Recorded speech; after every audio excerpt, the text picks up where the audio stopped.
Here's how to make studying into a game. Now, I have explored and tried dozens, if not hundreds, of methods to gamify studying. I've read books, I've watched YouTube videos, I have tracked my own brain a lot thinking about how can you gamify studying, how can you make studying less boring. And I've came to a conclusion that I'm going to share with you today. I promise to you today is I'll teach you how to make studying into a game, or the closest thing to a gamified version that studying can get. 3 steps: what makes the game fun, actual steps, and then Eureka. What makes a game fun? The two main things that make a game fun, after doing a bit of research, is that they don't have real consequences. If you die in a game, you can just respawn, unless, let's say, it's Minecraft Hardcore, and that way your world's gone. But most other games, they don't have that types of consequences. You die, you respawn, you try again. You die, you respawn, you try again. And then secondly, measurable progress. Most games, they have a level of, like a leveling up system. For, let's say, something like Call of Duty, I think they have ranks. For Fortnite, they also have ranks, I think. I don't know, I don't really play that many games anymore. Sort of have a life. With Minecraft, it's a sandbox, so you can do whatever, but you beat the game once you can defeat the Ender Dragon. That's what most people say. And these are the two aspects that you need to know before we go into the rest, because the rest will make sense. Actionable steps. Firstly, before you go into reviewing your study material, what you should do is give yourself a practice exam. If you have, let's say, chapter-wise past papers, which over here I have chapter-wise past papers for maths. You can sort of get this for almost every single subject. For Edexcel students, unfortunately, you can't. For Cambridge, you legit can.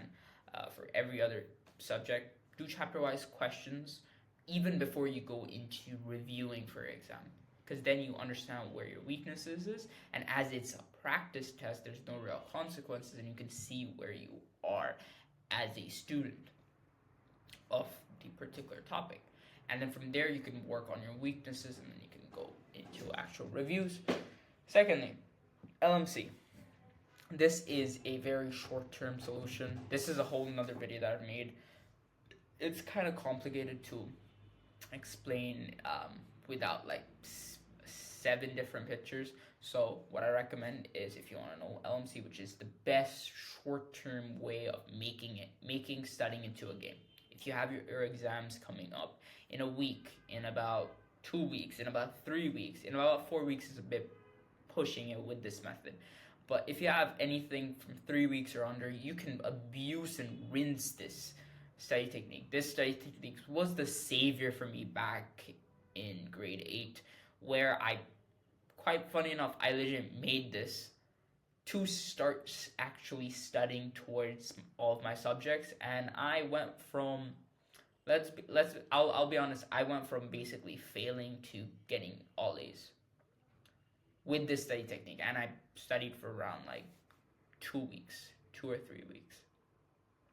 This was basically the turning point for me, and I don't particularly use this method anymore because I don't cram that often, but if I ever need to cram, this is the best method ever.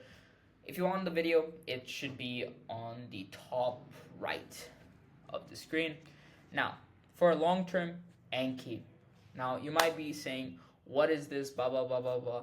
Like, why is the progress, blah, blah, what does all of this mean? I'm going to pull up my Anki, but these are basic codes to get extensions. I'm going to go into Anki. So this is what my Anki looks like. Firstly, we have the hotbar.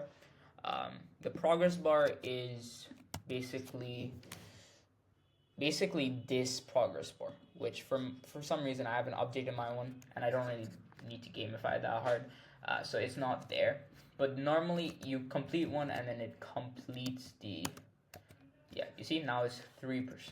That thing will slowly go up.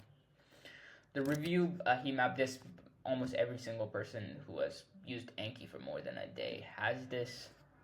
Yes, I have a 161 day streak, don't mind me. Buttons colored good again, which basically just gives these colors, because normally I think this is just like all green. Image occus, but I don't know how to pronounce that.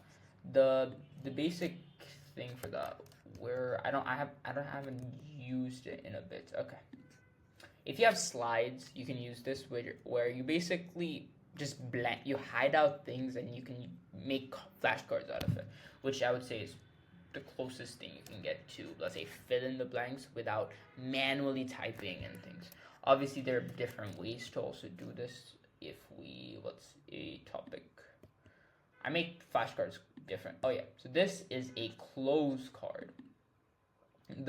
This basically just acts as a fill in the blanks, which is also another. But this one's built in an Anki, and the way you do it is you just hold this and then you click on this, and then it becomes a close card. That's basically it. That's like how you can gamify Anki in the slightest way. There could be some other methods that I haven't figured out yet. Obviously, if you are studying for something like med, there's websites that will literally give you full-fledged games, and you can learn about medicine. There's one for code as well. For engineering as well, I think there's multiple. If you're doing business, just be happy you don't need to you don't have any of them, because you can't. Business is easy, okay? So don't complain. But yeah, these are the codes. Fourthly, group studies. Group studies, it's sort of a hit or miss. If your friend group is good, you can definitely have some fun. You can test each other. You can possibly make, let's say, bets on the game. Like if, let's say I have like 5 or 10 of my friends. 10 people is way too much, but let's say I have 5 people studying together. We'll make a friendly bet, just going, okay, let's do a practice test. Let's all test each other with questions. The person who with the worst score at the end needs to buy everybody else lunch. Like random bits. You sort of need to play around with this. There isn't really that much, because let's be honest, studying it can't go that much into a game. So lastly, Eureka, which means moment of realization. Stop trying to make studying into a game, because you can't. Yes, there's websites which will work as an actual games, but studying itself isn't that difficult. As much as you can lie to yourself and complain that it is, it's not. There's people studying less than you and doing 10 times better than you because they know how to study. Which is why when I figured out the exact study system that I use to go out and study any topic, I never once thought, okay, how can I make this more fun? Because I didn't have to, because I'm barely studying. Every single day I study maybe 2 hours. Some days I don't even study because I don't have to, because consistency. It's the 2-hour study day framework. I've mentioned it in like a 1 hour long course, which I recommend you go check out as well. It should be on the top right, I think. Because if you use that study system, you don't need to pull off or make studying into a game, because you barely study anyways. And yeah, this was my promise. Hopefully I made it. If you want free resources on studying, coaching calls, study system build, personalized Loom videos, sort of like this one, where I'll give you step-by-step frameworks of what you should do based on your situation, all of that completely for free. First link in the description, free Discord. Bye-bye.